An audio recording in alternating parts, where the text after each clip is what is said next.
요한복음 8장 1절에서 11절까지. 다 각각 집으로 돌아가고 예수는 감람산으로 가시니라. 아침에 다시 성전으로 들어오시니 백성이 다 나오는지라 앉으사 그들을 가르치시더니 서기관들과 바리새인들이 음행 중에 잡힌 여자를 끌고 와서 가운데 세우고 예수께 말하되 선생이여 이 여자가 가늠하다가 현장에서 잡혔나이다. 모세는 율법에 이런 여자를 돌로 치라 명하였거니와 선생은 어떻게 말하겠나이까? 그들이 이렇게 말함은 고발할 조건을 얻고자 하여 예수를 시험함이러라. 예수께서 몸을 굽히사 손가락으로 땅에 쓰시니 그들이 묻기를 맞이 아니한지라. 이에 일어나 이르시되 너희 중에 죄 없는 자가 먼저 돌로 치라 하시고 다시 몸을 굽혀 손가락으로 땅에 쓰시니 그들이 이 말씀을 듣고 양심의 가책을 느껴 어른으로 시작하여 젊은이까지 하나씩 나아가고 오직 예수와 그 가운데 섰는 여자만 남았더라. 예수께서 일어나사 여자 외에 아무도 없는 것을 보시고 이르시되 여자여 너를 고발하던 그들이 어디 있느냐? 너를 정죄한 자가 없느냐? 다같이 대답하되 대답하되 주여 없나이다. 예수께서 이르시되 나도 너를 정죄하지 아니하노니 가서 다시는 죄를 범하지 말라 하시니라. 아멘. 1960년대에 미국의 한창 그 히피족들이 기승을 부릴 때가 있었습니다. 기성사회 통념과 또 제도, 가치관을 전면 부정하고 가정과 세에 불만을 품은 젊은이들이 바닷가로, 거리로, 골목으로 나와서 함께 노숙을 하며 홈리스들이 되어서 방탕한 생활을 하였습니다. 미국의 이 히피족들이 골칫거리였습니다. 근데 미국의 그 복음주의 목사님 중에 갈보리 채플의 첩 스미스 목사님이 특별히 이 히피족들에게 관심을 가지시고 그들에게 복음을 전하였습니다. 히피족들이 복음을 들고 갈보리 채플 교회에 올려드렸습니다. 근데 일상 몸도 식지 않아서 냄새가 납니다. 그리고 옷차림도 남루하고 머리는 길게 늘어뜨리고, 여기 히피족들 보셨어요? 그리고 온몸에 모래를 뒤집어 쓰고 밤새 바닷가에서 그냥 뒹굴다가 그 몸 그대로 주일날 교회에 오는 거예요. 그러면 교회에, 그 당시 미국 교회에 다 카페트가 깔려있어요. 카페트가 엉망이 되는 거예요. 거기까지 한번 지나가거나 성찬용 잔을 꼽으라고 구멍을 뚫고는 거기에 의자 구멍에 발가락을 올려놓고 예배 분위기를 막 흩트리는 거예요. 그래서 이들을 과연 교회 일원으로 영접해야 할 것인가 놓고 당회가 모였어요. 진지한 논의를 벌였어요. 어떻게 할 것인가.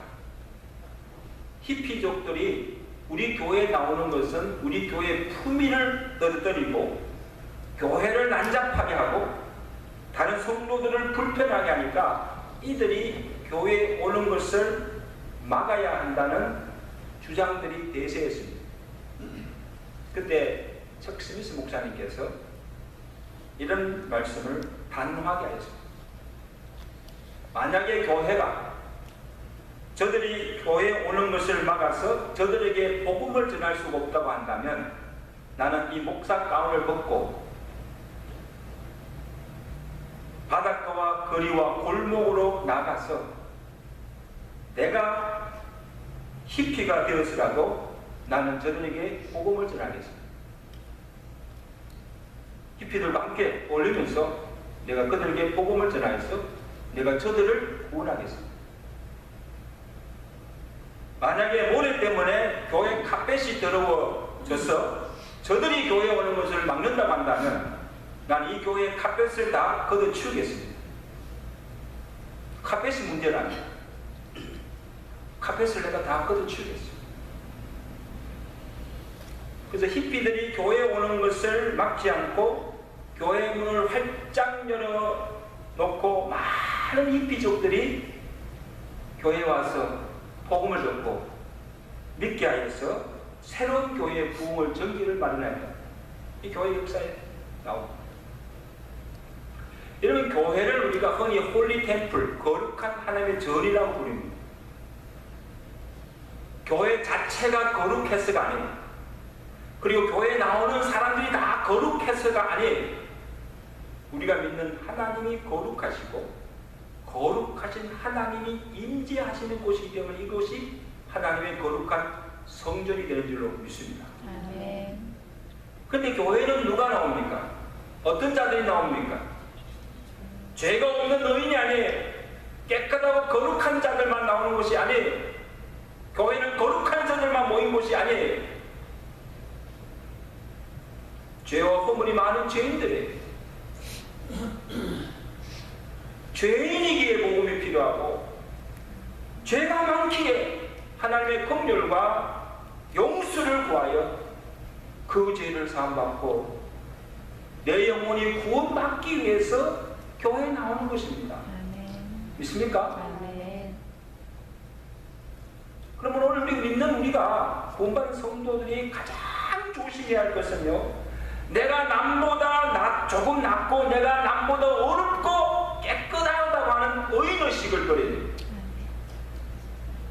우리 모두 죄인들이에요. 우리 중에 죄가 없는 자가 누가 있습니까? 나도 죄가 많은데, 나도 허물이 많은데, 누가 누구를 판단하며 차별하며 정죄할 수가 있습니까? 저 사람 우리 교회 나오면 안 돼. 내가 저 꼴 보기 싫어서 나는 안 나오기 싫어. 진짜 얼마나 거룩하고 어렵습니까? 교회 꼴 보기 싫은 사람 있습니까?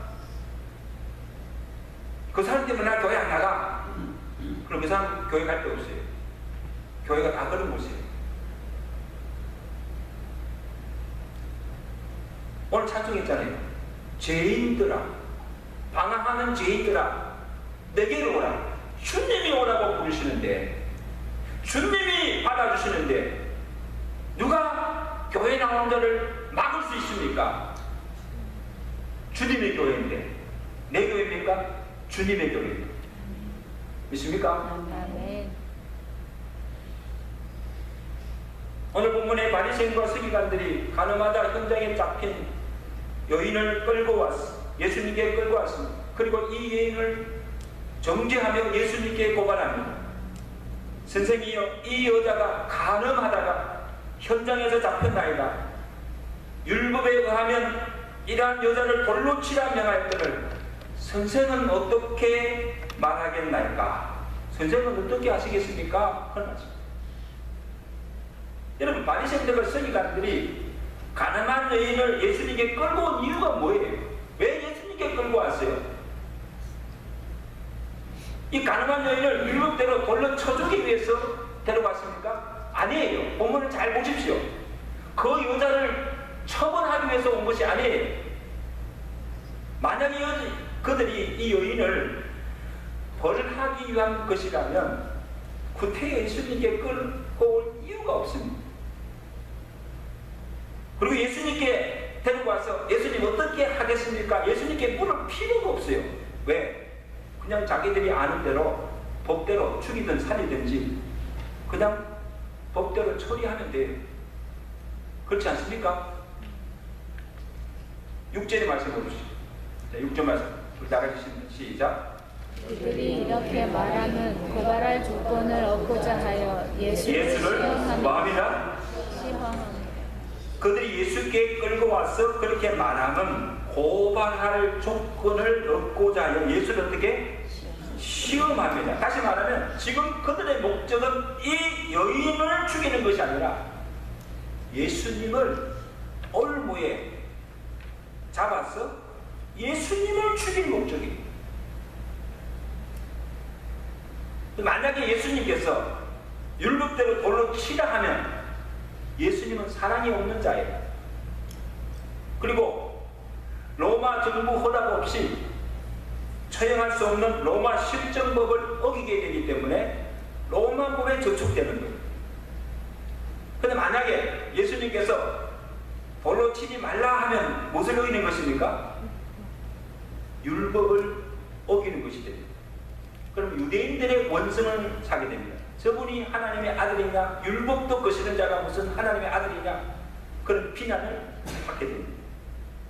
그러니까 이러지도 못하고 저러지 못한 딜레마에 빠지게 만드는 거예요. 이런 얼마나 자들이에요. 지금 이 바리새인들과 노리는 건 바로 그거예요. 예수님을 딜레마에 빠지게 해서 잡아주기.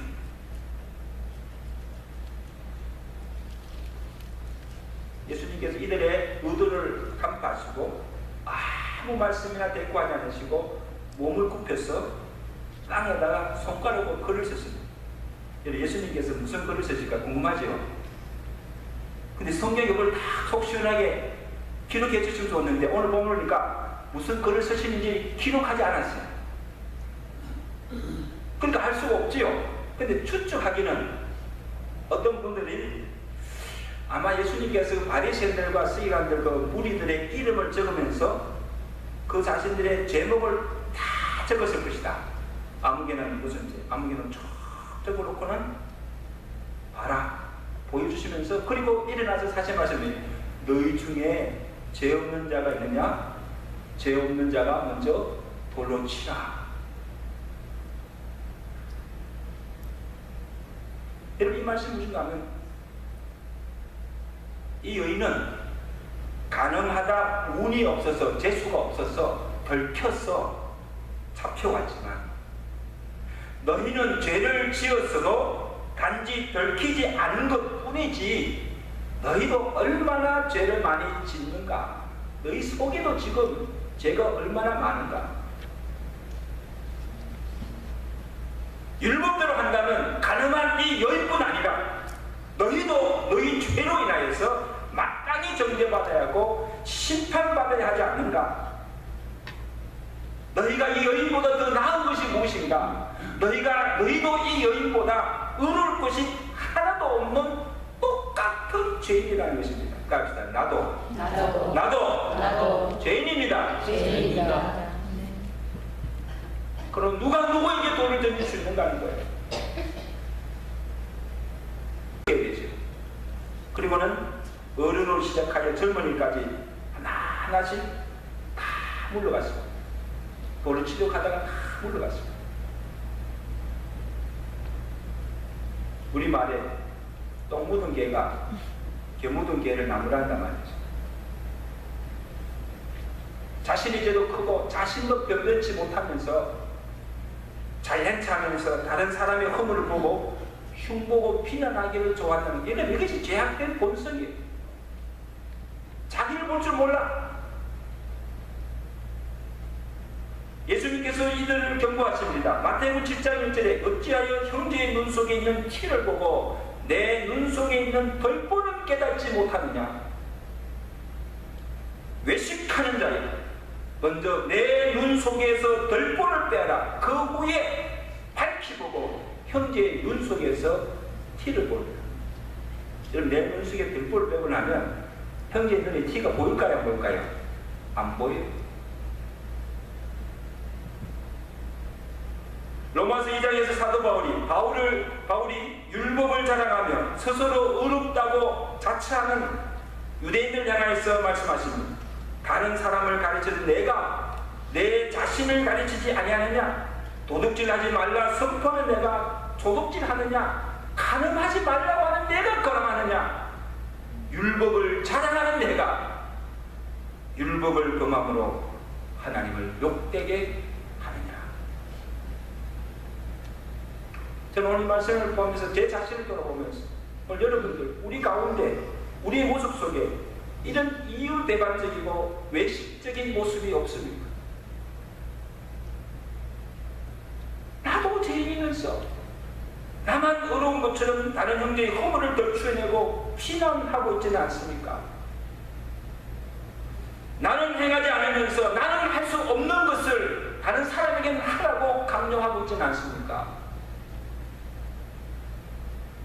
내 눈 속에 덜보를 보고 그것을 뺀 후에 다른 형제의 눈에 티를 보라는 이 말씀은 다른 사람의 허물을 보기 전에 다른 사람을 비난하기 전에 손가락질 하기 전에 먼저 내 자신을 돌아보면 함부로 흉을 볼 수 없고 그를 비난할 수가 없다는 것입니다. 믿으시면 아멘. 아멘. 비난할 수가 없다.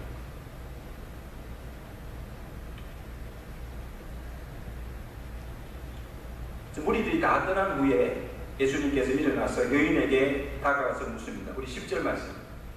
예수님께서 복음을 말씀합니다. 10절 말씀. 우리 다 같이 시작.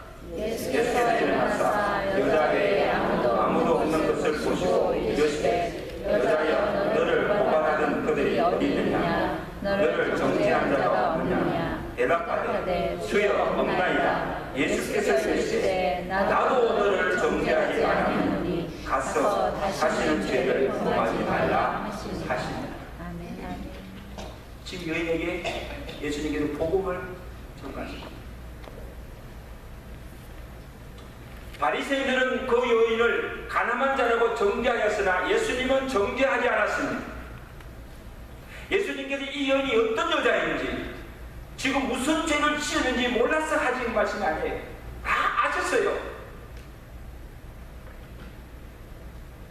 율법의 가늠한 자를 돌로 치라는 계명을 몰라서도 아니에요.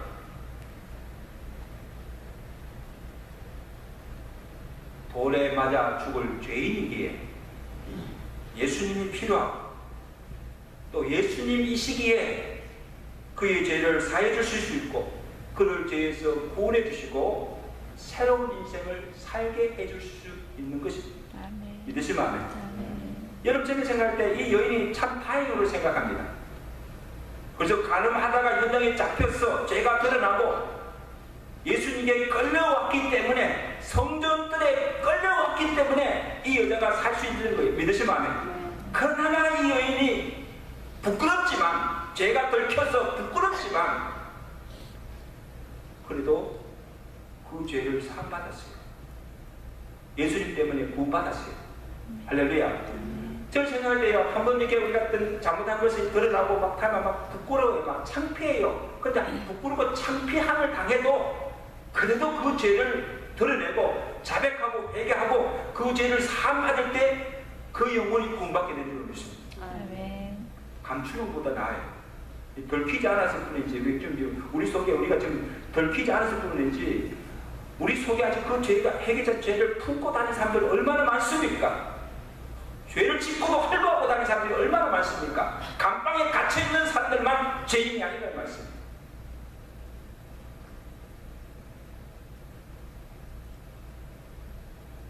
여러분, 예수님이 여인이 그만 가문죄를 결코 간과하신 것이 아니에요. 죄가 있으면서 죄 없다고 그냥 덮어주시고 그냥 눈 감아 봐주신 것이 아닙니다.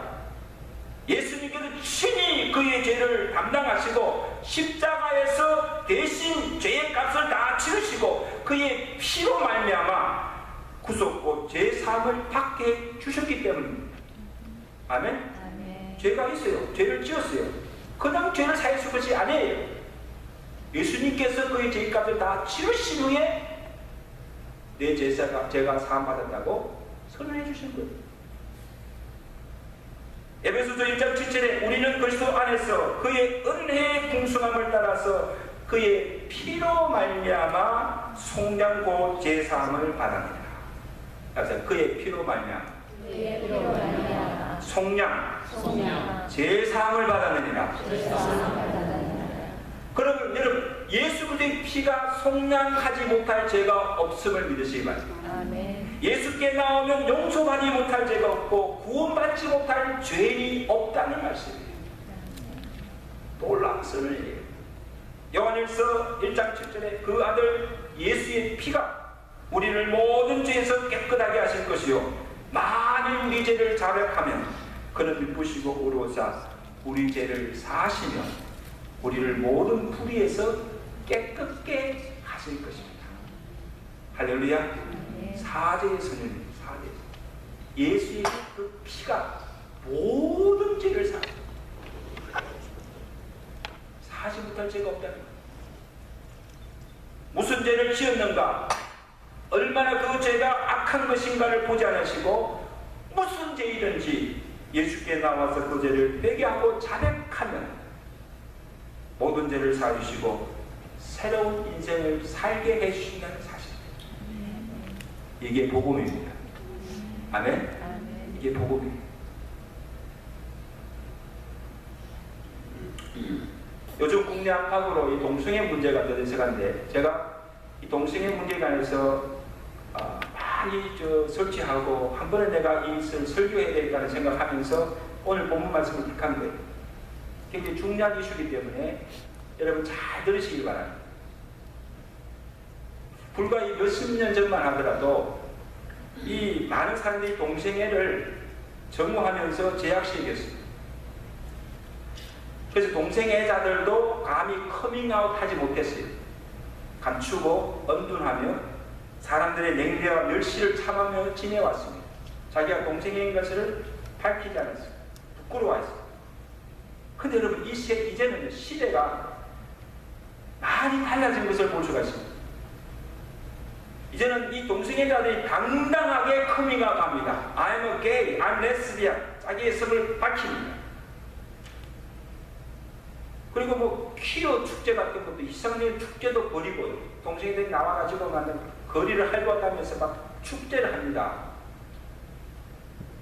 이제는 사회도 이들을 수용하고 이제는 대법원에서까지 동성결혼을 합법화해주고 이들을 차별하지 못하도록 금지법까지 만들어서 동성애자들의 권익을 법으로 보호해주고 있습니다. 이제는 우리 동성애자를 함부로 비난해서는 안 돼요. 법에 걸립니다. 지금 이런 시대에 앞으로 저는 볼 때 갈수록 동성애자들 앞으로 이 동성애들이 판을 칠 거예요. 학교에서뿐 아니고 미국 전 사회, 전 세계적으로 동성애자들이 기세를 부리는 시대가 올 거예요. 지금보다요 더 심해질 거예요. 저는 오늘 이 짧은 시간에 동성애가 죄다 아니다, 세상 사람들이 세상의 법이 어떻게 보느냐를 논하고 싶지 않아요. 그러면요 결론을 낼 수가 없어요. 오늘 예수님께서 이 가늠한 여인을 어떻게 대하셨는가? 예수님이시라면 이 동성애자들을 어떻게 대할 것인가? 예수님의 관점에서 보고 생각해보고 예수를 믿는 우리가, 그리스도인들이, 또 우리 교회가 예수님께서 하신 것처럼 동성애자들을 대해야 한다고 생각합니다. 아멘? 오늘 이 말씀 속에서 해답을 찾기를 원합니다. 간음과 마찬가지로 동성애는 죄입니다. 세상의 법이 동성애를 허용한다 할지라도 상관이 없습니다. 동성애를 찬성하는 자들이나 동성애를 반대하는 자들의 소리를 들으면, 주장을 들으면 다 일리가 있어요. 막 이런 저런 얘기를 다 해요. 그러나 누가 뭐라고 하든지 성경은, 하나님은 동성애를 죄라고 단정하고 있습니다. 레위기 20장 13절에 누구든지 여인과 동침하든 남자와 동침하면 둘 다 가증한 일을 행함인즉 반드시 죽일지니, 간음죄와 똑같습니다. 구약에서뿐 아니에요. 사도 바울은 신약에서 로마서 1장 26절에 하나님께서 그들을 부끄러운 욕심에 내버려 두셨으니 여자들이 순리대로 쓸 것을 바꾸어 영리로 쓰며 남자들도 순리대로 여자 쓰기를 버리고 서로 향하여 음욕이 부릴 듯하며 남자가 남자와 더불어 부끄러운 일을 행하며 그들의 그릇 때문에 상당한 공을 그들 자신이 받았느니라. 여러분 여기서 여러분 순리란 말이 있어요. 순리는 뭡니까? 하나님의 창조의 법칙이에요. 하나님께서 남자와 여자를 만드실 때 남자는 여자를, 여자는 남자를 사랑하도록 그렇게 만드셨다. 그리고 그 순리를 버리고 영리로 남자가 남자를, 여자가 여자를 엄욕으로 행함으로 가증한 일이라는 거예요. 하나님이 가증히 여기실 죄요, 남자와 여자가 순리를 버리고 엄욕을 행하는 부끄러운 행위임을 성경은 지적하고 있습니다. 동성 결혼에 대해서도 이미 성경은 창조의 법칙에 어긋나는 것임을 밝히고 있습니다. 창세기 1장 24절에 하나님이 남자와 여자를 만드신 후에 선언하십니다. 이러므로 남자가 그 부모를 떠나 그의 아내와 합하여 둘이 한 몸을 이룰지로다. 예수님께서도 결혼에 대해서 언급하셨습니다. 마태복음 19장 4절에 사람을 지으시니가 본래 그들을 남자와 여자로 지으시고 말씀하시기를 사람이 그 부모를 떠나 아내와 합하여 그 둘이 한 몸을 이룰지로다. 하나님이 짝 지어주신 것을 사람이 나누지 못합니다. 아멘. 결혼을 누가 제정하셨습니까? 하나님이 제정하셨습니다. 하나님께서 인정하신 결혼은 동성이 아니라 남자와 여자 둘이 합하여 한 몸을 이룬 것이 결혼입니다. 이게 가정입니다. 시대가 흘렀다고 해서 하나님의 법을 바꿀 수가 있습니다. 하나님이 하신 것을 바꿀 수가 있어요? 없어요. 아무리 시대가 흐르고 세상이 뒤바뀌고 달라져도 하나님의 정한 법, 하나님의 말씀은 변치 않습니다. 하나님의 말씀이 죄라고 하면 죄입니다. 그럽시다. 하나님의 말씀이 죄라면 죄입니다. 예외가 없어요. 간음이든 동성이든 도덕질이든 사기치든 거짓말이든 살인이든 하나님이 명한 계명을 어긴 것이 죄입니다. 분명히 하나님의 계명이 나오잖아요. 그러면 죄는 크고 작은 것이 없어요. 가볍고 더 무거운 것이 없어요. 죄를 하나를 짓든 만 가지 됐든 천만 가지 짓든 죄를 지었으면 죄에 대한 보호가 심판이 반드시 따릅니다. 죄의 삭시 뭐예요? 사망이요. 그 죄는 간음죄든 무슨 죄든 다 포함되는 죄요. 하나를 짓든 열을 짓든 천을 짓든 죄를 지으시면 사망의 심판이 있어요.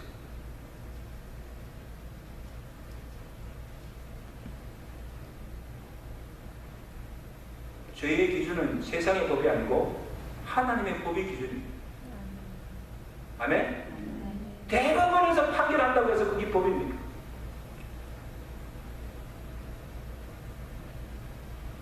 다수가 다 옳다고 지지하여도 하나님이 아니라고 하면 아닌 것이에요. 누가 하나님을 대적할 수가 있습니까? 하나님이 아니라고 하면 아닌 것이지.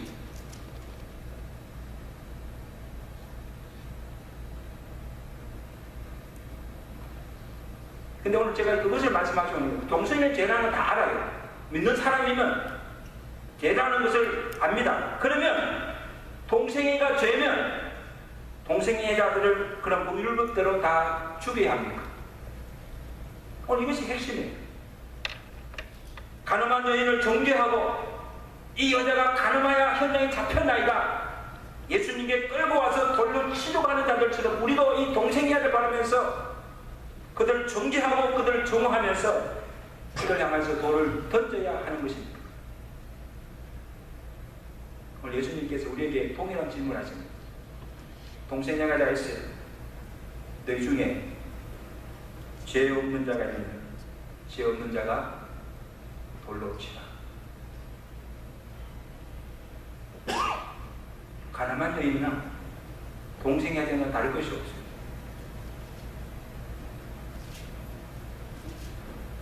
돌에 맞아 죽을 죄인이지만 그도 역시 나와 같은 죄인이다.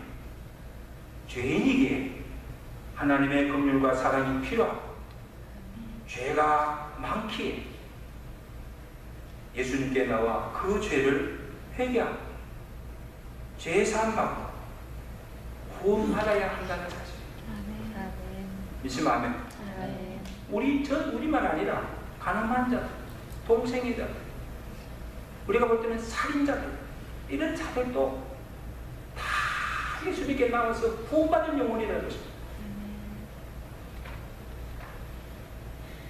그래서 우리는 동생이다 그러면 막 끔찍하게 생각하잖아요. 그래서 이 망할 자식들, 지옥 갈 자식들이라고 정오나 비난하자니 말하는 것입니다. 여러분, 지난번에 한국에서 키어 축제에 열었을 때 그 동생을 반대하는 보수파 기독교인에 나가서 한 슬로건을 보면요, 정말 저는 마음이 가슴이 아파요. 사랑이 없어요. 그냥 정죄해요. 정오해요. 이게 아니라는 거예요. 이게 아니라는 거예요. 그러니까 오히려 교회가 욕을 먹잖아요. 사랑이 없다고.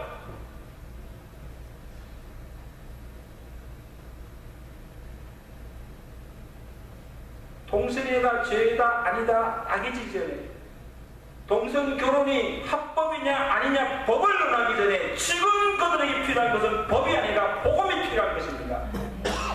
정죄와 비난이 아니라 예수님의 마음으로 그들을 품고 용납해주는 사랑이 그들에게 필요한 것입니다.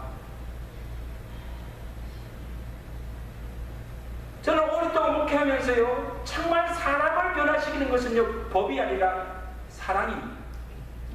율법이 아니라 사랑의 법입니다. 믿으시면 아멘. 그중에 사랑의 법이 사람을 변화시키고 그 영혼을 구원하시는 거예요. 여러분, 자식을 키워보면요, 이 자식들이 잘못할 때요, 막 잔소리하잖아요. 잔소리하는 말이 다 옳아요. 그럼 자식들이 바뀝니까? 잔소리해서 자식들이 바뀝니까? 안 바뀌어요. 더 반항해요. 걔들이 몰라서 그래요. 엄마 나 다 알아. I know it. 잔소리하지 말라는 거예요. 그냥 그들을 있는 그대로 받아주고 용납해주고 품고 끝까지 믿어주고 사랑해줄 때 그 자식들이 주님 앞으로 부모에 돌아오는 거 믿으시면 안 돼요. 사랑이, 그 부모의 끝없는 사랑이, 끝없는 사랑이 자식을 변화시키는 거. 이게 힘입니다. 믿으시면 아멘. 이런 목사들이 잘못 성경을 지적합니다. 다시 나도 너를 정죄하지 않아. 나도 너를 정죄하지 않아. 나도 너를 정죄하지 않아. 나도 너를 정죄하지 아니하니. 다시는 죄를 범하지 말라. 다시는 죄를 범하지 말라. 저는 예수님이 참 너무너무 멋지잖아요. 사랑이에요. 예수님이 이 여인의 가는 죄를 지으시면 다 알았어요. 다른 사람은 손가락질하고 죽일 일이라고 돌로 쳐 죽여야 된다고 손가락질하면 예수님은 정죄하지 않았어요. 그냥 있는 그대를 받아주고 사랑으로 감싸주고 뭐라 하십니까? 다시는 가서 그 같은 죄를 짓지 말라. 먼저 사랑으로 품고 다시는 죄를 못 짓다. 여러분, 예수님부터 죄 용서를 받은 여인이 그 후에 어떻게 되었을까요?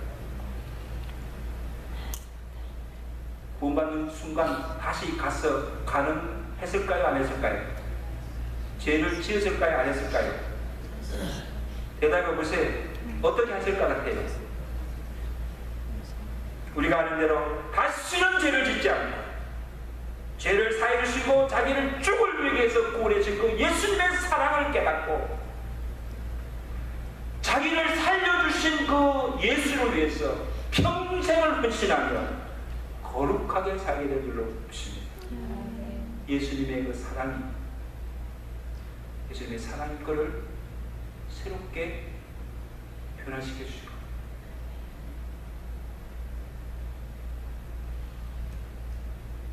여러분, 하나님이 못 고칠 사람이 없습니다. 아멘.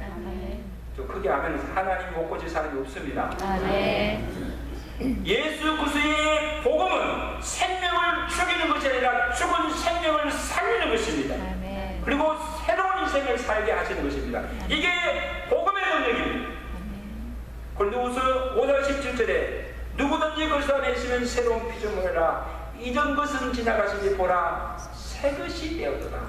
우리 한번 크게 한번 외치십시다. 누구든지 누구든지 그리스도 안에 있으면 그리스도 안에 새로운 피조물이라. 새로운 피조물이라. 이전 것은 지나갔으니 이전 것은 지나갔으니 보라 새 것이 되었도다. 보라 새 것이 되었도다. 아멘. 아멘. 완전 새 것이 되었습니다.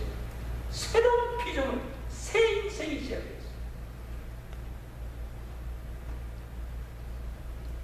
저와 여러분들도 이 복음 때문에 살았고 이 복음 때문에 그 사람이 새로운 피조물이 된 줄로 믿습니다. 아멘. 아멘. 아멘. 저는요 정말 사람 일은 알 수가 없어요. 정말 사람 일은 알 수 없어요. 절대 장담할 수가 없어요.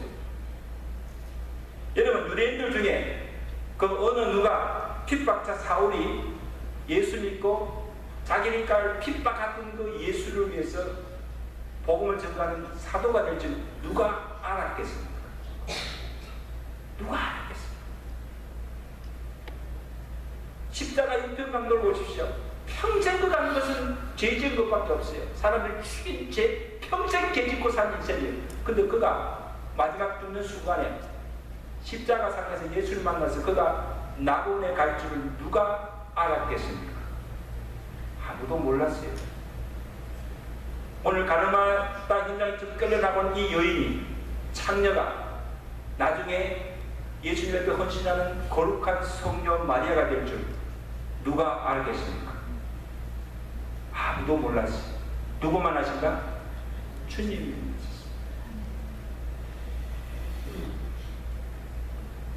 먼저 된 자가 나중되고 나중된 자가 먼저 될 수가 있습니다.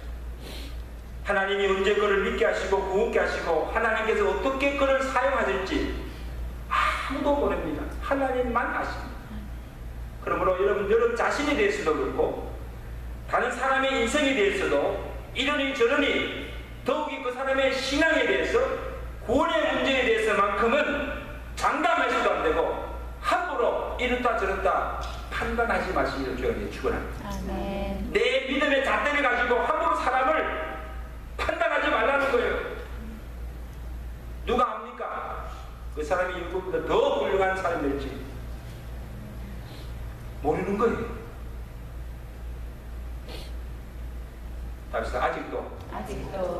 아직도 믿을 기회가 있습니다. 믿을 기회가 있습니다. 아직도 구원받을 소망이 있습니다. 구원받을 소망이 있습니다. 아멘. 아직도 잘 될 수 있습니다. 잘 될 수 있습니다. 아멘. 그러면 여러분 현재 나를 보시고 실망하지도 마시고 기죽지 마세요.